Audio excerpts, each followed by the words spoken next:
নমস্কাৰ। এটা অন্তিম সুযোগ বুলি ক'লেও বেয়া নহয় বন্ধুসকল। 2026ত 2 লাখ চাকৰি, ভাবকচোন বাৰু, 2 লাখ চাকৰি মুকলি হ'ব। লগতে আপোনালোকৰ ADRE 3.0 হ'ব গৈ আছে। আৰু এই ADRE 3.0ৰ ক্ষেত্ৰত যোনটো এনালাইচিছ হৈছে, আপোনালোকে আচৰিত হ'ব শুনিলে। যিটো অসম চৰকাৰে আছে, অসম চৰকাৰে কি কৰিছে, বিভিন্ন যিবোৰ বিভাগ আছে সেই বিভাগত চাইছে যে কোন বিভাগত কেনেধৰণৰ পোষ্ট আছে, পোষ্ট খালী হৈ আছে। তাৰে ভিতৰত মই চাইছোঁ যিটো আপডেট মতে শিক্ষা বিভাগত সকলোতকৈ বেছি আপোনালোকৰ শিক্ষা বিভাগত পোষ্ট খালী হৈ আছে। গতিকে LP UP আৰু PGT GT টিচাৰ ভেকেঞ্চিসকলৰ সুবিধাজনক, তেওঁলোকৰ চাকৰি বহুত এটা সোণালী সুযোগ আছে। কাৰণ LP UPৰ লগতে আপোনালোকৰ যিসকলে হাই ছেকেণ্ডেৰী টেটৰ ক্ষেত্ৰতো প্ৰিপাৰেশ্যন কৰি আছে, তেওঁলোকৰ কাৰণে টেট কাম ৰিক্ৰুটমেণ্টটো হ'ব গৈ আছে। গতিকে ৰেডি হৈ যাওক। ADRE 3.0ৰ কথা অলপমান কৈ দিছোঁ।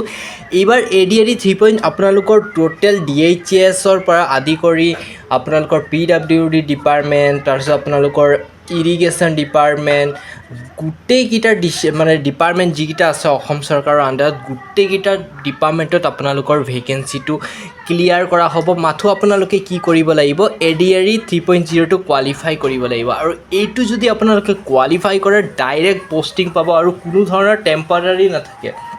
কথাটো মন কৰিব, ADRE যোনটো ভেকেঞ্চি কোনো ধৰণৰ টেম্পৰাৰী ভেকেঞ্চি নহয়, এইটো আপোনালোকৰ পাৰ্মানেণ্ট ভেকেঞ্চি। এবাৰ যদি পাই যায়, গোটেই জীৱনৰ কাৰণে আপোনালোকৰ পাৰ্মানেণ্ট হৈ যায়, কোনো ধৰণৰ টেনশ্যন নাথাকিব। গতিকে এই যোনটো ভেকেঞ্চি 2026ত হ'ব গৈ আছে, এইটো আপোনালোকৰ কিন্তু অলপ হাৰ্ড হ'ব বন্ধুসকল। যদি এতিয়াৰ পৰা লগা নাই, লাগি যাওক, কাৰণ সময় বহুত কম আছে আপোনালোকৰ ওচৰত। অতি শীঘ্ৰে ছাৰে মুকলি কৰি দিব। ছাৰহঁতে কি কৰিছে এতিয়ালৈকে, যিবোৰ বিভাগত পোষ্ট খালী হৈ আছে সেই বিভাগৰ এনালাইচিছ কৰি আছে, আৰু অতি শীঘ্ৰে ডাটাটো পাব্লিছ হোৱাৰ লগে লগে আপোনালোকৰ এই ন'টিফিকেশ্যনটো ওলাই দিব বিভিন্ন বিভাগৰ ক্ষেত্ৰত। এতিয়াৰ পৰা প্ৰিপাৰেশ্যন আপোনালোকে ষ্টাৰ্ট কৰি দিব।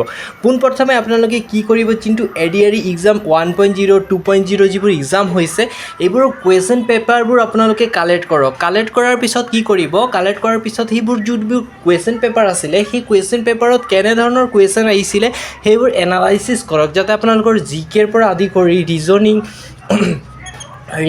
তাৰপিছত ছায়েন্সৰ কিছুমান কুৱেশ্যনো থাকে।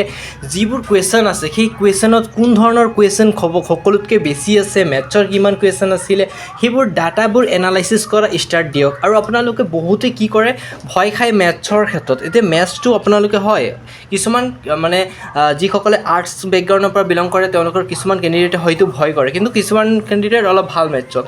কথাটো মই এইটো কাৰণে কৈছোঁ, যিসকলৰ মেথছটো কমজুৰি আছে, আপোনালোকে কি কৰিব, মেথছৰ বেছিক কনচেপ্টৰ পৰা এতিয়াৰ পৰা ষ্টাৰ্টিং দিয়ক। কাৰণ সময় যিহেতু আছে, গতিকে বেছিকৰ পৰা যদি আপোনালোকে হাৰ্ডলৈকে যায়, 100% মই চিয়ৰিটি দি ক'ব পাৰোঁ যে আপোনালোকৰ 3.0 কোৱালিফাই কৰিব পাৰিব। আৰু 3.0 কোৱালিফাই কৰা ইমান আপোনালোকৰ ডাঙৰো কথা নহয়। আপোনালোকে যদি প্ৰেক্টিছ এতিয়াৰ পৰা ষ্টাৰ্টিং কৰি দিয়ে, এতিয়াৰ পৰা লাগি যায়, নিশ্চয় আপোনালোকে সফলতা অৰ্জন কৰিব পাৰিব। ইয়াৰ ক্ষেত্ৰত বন্ধুসকল, মই এই ভিডিঅ'টো আপোনালোকে ইগন'ৰ কৰি পটককৈ নাযাব। ৰিজনটো কি, আপোনালোকৰ ওচৰত এটা সোণালী সুযোগ আছে। আপোনালোকৰ বন্ধু বান্ধৱীসকল কিছুমান আছে যিসকলে হয় আপোনালোকক এতিয়া ছাপোৰ্ট কৰি আছে, কিন্তু এনেকুৱা এটা সময় আহিছে তেওঁলোকে আপোনালোকৰ ওচৰৰ পৰা আঁতৰি যাব। আপুনি এটা মিডিল ক্লাছ ফেমিলিৰ পৰা বিলং কৰে, আপুনি নিজৰ ঘৰৰ পৰিস্থিতি নিজে গম পায়। গতিকে যদি ঘৰখন আৰু ভাল পৰিস্থিতিত নিব বিচাৰে, ঘৰখন ভাল এটা গভৰ্ণমেণ্ট জব এটা হ'লে কিমান এটা সুবিধা হ'ব, আপোনালোকে কথাটো মন কৰিব। ইয়াৰ ক্ষেত্ৰত যদি ভাবিছে মই চাকৰিটো পাম বুলি, নাই মোৰ যিবোৰ পৰিস্থিতি আছে ভাল কৰিম বুলি, মই আগন্তুক দিনক এনেধৰণৰ নাথাকোঁ আৰু মই চেষ্টা কৰিম, গতিকে আপোনালোকে এটা টাইম মিলাওক। হয়, বহুতো কেণ্ডিডেট আছে যিসকলে ৱৰ্ক কৰি আছে, কাম কৰি আছে, মই মানিছোঁ ঘৰখন চলাবৰ কাৰণে কষ্ট কৰিবই লাগিব, কিন্তু তেওঁলোকে এটা পঢ়াৰ সময় এটা দিয়ক না। ধৰি লওক দিনটোৰ ভিতৰত, ধৰি লওক 24 ঘণ্টাৰ ভিতৰত আপোনালোকে বেছি নহয়, মাত্ৰ যদি 2 ঘণ্টাকৈ প্ৰতিদিনে দিয়ে, বহুত এটা ভাল হ'ব আপোনালোকৰ। কাৰণ 2 ঘণ্টাকো দিলে আপোনালোকৰ মেইন টাৰ্গেট পইণ্ট হিচাপে এতিয়াৰ পৰা ষ্টাৰ্টিং কৰি দিয়ে অলপ।